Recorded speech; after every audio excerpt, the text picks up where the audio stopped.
Hello. Okay, so I guess I'm gonna start to read this book. I'm just gonna say that the episode that aired last night, I haven't seen it yet. It's out on Hulu now, so you guys can let me know what you thought of it. We're gonna have a discussion again tomorrow, just like we did last week. Hi. Fox will post a picture and I will also post it, and then we can talk in the chat about that. So I decided again, I'm going to read again from this book, from The Suspect, because, well, I don't want to spoil other things. And there are spoilers in this chapter. So if you haven't seen the first episode of Murder in a Small Town, then maybe you might want to plug your ears. However, that said, I feel like it may be fairly clear from the start of that episode who did the killing. And thus I feel as though reading this chapter is fine. And if you disagree, then, well, maybe you can, you don't have to stay. I hope everyone's well, wherever you are in the world. Okay, here we go. Ready, everybody? Tuck in, and I will start this, and then I'll answer some questions. Sorry, my connection got wonky. Yes, stay on if you want to talk a little bit at the end. So this will take about 10 minutes. I timed it a little bit earlier. Okay, ready? Chapter 26. George heard the rain fall throughout the restless night, a soft, absent-minded rain that would bathe his garden and feed it and not pummel it into the ground. Sorry, guys, I feel like I keep losing connection. I don't know if you're experiencing that, but I'll keep reading. He couldn't sleep and found the sound of the rain soothing. At some point, he must have slept, though, because he opened his eyes and the night was gone and the rain, too. And through his curtained windows, some sunlight was filtering in. He got dressed and went to the back door. He put his gnarled hand around the worn, round knob and looked fixedly at the door, not seeing its yellow paint, slightly greasy from 6 months' accumulation of grime, not able to move, trying hard not to let the moment overwhelm him. Then he turned the knob, pushed the door open, and walked out for the last time into his garden. He saw the clouds were fleeing quickly. Those too close to the sun were shriveling into nothing, burning away, and soon the sky would be quite clear again. George stood on his still damp grass and watched steam rise from the garden. He touched the marigolds and stroked the petals of the roses and laid his cheek against a hydrangea blossom and cut a big bunch of sweet peas and wished he could pick a zucchini, but there weren't any yet. He spent considerable time outdoors, inspecting, admiring, approving. He was aware of stirrings and rustlings, fragrances, glorious splashes of color. He heard birds arguing in the arbutus tree and noticed a new influx of aphids on the roses and saw that the tide had left new driftwood on his beach. He didn't know how to say goodbye to his garden or to tell it that he loved it. He went back into his kitchen, put the sweet peas in water, and made himself some coffee. He got a notepad and a pen from his desk in the den, a room he had used scarcely at all since Myra's death, and sat down in his leather chair with his coffee to make a list. He had a lot to do today. It took him half an hour to make the list. As soon as it was complete, he looked at the first item. Library books. He would work his way down from the top. That was the sensible way of doing things. Wilcox here. She was ridiculously relieved to hear his voice, even though it was curiously dry and remote. Mr. Wilcox, it's Cassandra. I'm calling to check up on you. I hope you don't mind. How's your chest? Did you sleep well? Are you feeling better today? She got it all out in a rush and waited anxiously for him to reply. Cassandra? He sounded amazed. Where are you calling me from? The library? Yes. How are you? May I come to see you? I was worried about you yesterday. I'd like to make sure that you're all right. You were the first thing on my list, he said. It must be an omen. There are some books I have to return, you see. The only thing is, I don't think I'm up to making the walk. Then I'll come by and get them, said Cassandra. All right? May I come? Sure. Cassandra drove to his house, preoccupied and uneasy. When he opened the door, she looked at him intently. He appeared calm and looked back at her steadily.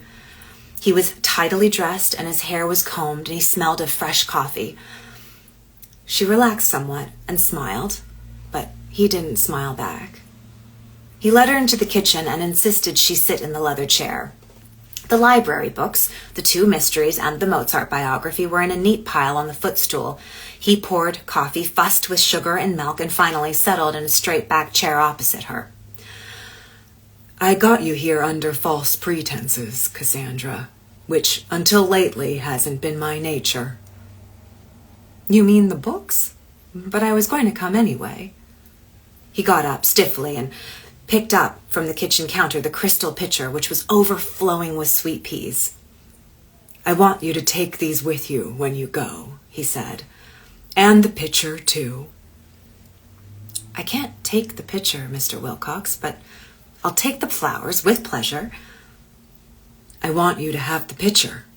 He sat down again. It's important to me. It was my sister who gave it to me. For our wedding, for Myra and my wedding. He put his hand on her arm, impatiently shaking his head. Please don't argue with me, Cassandra. I'm trying to get my life in order here. I need your help for that, and in exchange, I want to give you something. He looked at her slyly. I'm getting rid of everything. I could have offered you my house or my car. She spluttered, horrified. See, he said, grinning at her. You're getting off lightly. Will you take it? She hesitated and watched his smile disappear. Yes, all right, I'll take it. It's beautiful, and of course I'll take it, if you want me to. He let go of her arm and sat back. I'm moving away, going to live with my daughter, Carol, in Vancouver. He frowned and reached for a notepad, which lay on the footstool next to the library books. He took a pen from his shirt pocket and laboriously added something to his lengthy list. Haven't told her yet, he muttered. Better give her a call. But when? Said Cassandra. When are you going? George put the pen back in his pocket, but he held onto the pad as though it might occur to him to write something else there. Tomorrow, he said. Tomorrow? Said Cassandra, incredulous. That's why I had to get these books back to you today, you see. Tomorrow? But why? You mean forever? You're never coming back? He shook his head. But why? I thought you were happy here. What about your garden? What about the hospital? What about me? Her voice had risen and tears were pushing at the backs of her eyes. I was happy here, said George, taking no notice of her distress. For a long time. And then Carlisle arrived. And then Myra died, and now I'm not happy anymore. He glanced through the window. What about my garden? That depends on who moves in here, I guess. He turned back to her. As for the hospital, there are lots of people who can do what I do there. It's just half a day a week. Like that. You could do it yourself if you wanted to. Do you think you'll be happier in Vancouver? It was a question she knew she shouldn't have asked. I doubt it. He leaned toward her, his hands grasping his knees. The thing I can't stand the thought of, Cassandra, that's the whole thing of it, in a nutshell. He sat back. But isn't your wife there? He sat unmoving for a moment. His eyes were dry. Yes, she is. I could get up and leave right now, thought Cassandra. I could get up gracefully and kiss him on the cheek and take the pitcher and the sweet peas and the library books and warmly wish him well and just leave. Walk right out to my car and drive away, and he wouldn't think less of me for doing it either. They were silent for what seemed to Cassandra a very long time, and in that whole time, she never took her eyes from his face. Even though he's dead now. Because I killed him, said George. Cassandra felt very strange. She heard herself breathing patiently, and finally realized to change his mind or tell her he'd been joking, but looking at him, at his face, the cold color of cement, at his brown eyes looking steadily back at her, she knew that he had told her the truth. "It's a bad thing I'm doing now, I know it," said George. "I'm using up all our friendship, grown so slow and strong, right now, in this single moment." "But I'm letting you do it," said Cassandra numbly. "I'm not asking you to keep this a secret," he said. "I don't care if you tell anybody or not, or who it is you tell. But I had to say it to somebody, and I knew I'd only be able to say it once. And you're the only person came to my mind." "Why did you do it?" she said after a minute. "I don't think it goes too far back.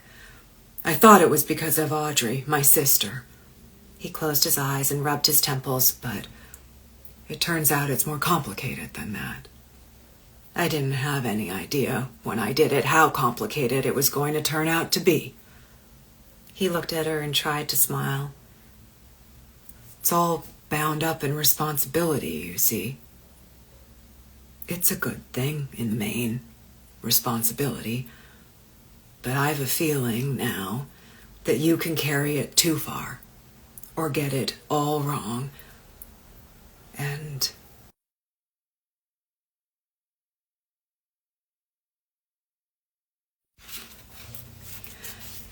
he squeezed his eyes tight shut, fiercely rejecting the comfort of tears. "Ah," he said a little later. "You'd think by the time a man gets to my age he'd have accumulated some wisdom around him, wouldn't you?" He looked out. Cassandra stood up quickly. He struggled to his feet. She put her arms around him and held him close to her, his thick white hair pressed against the curve of her chin.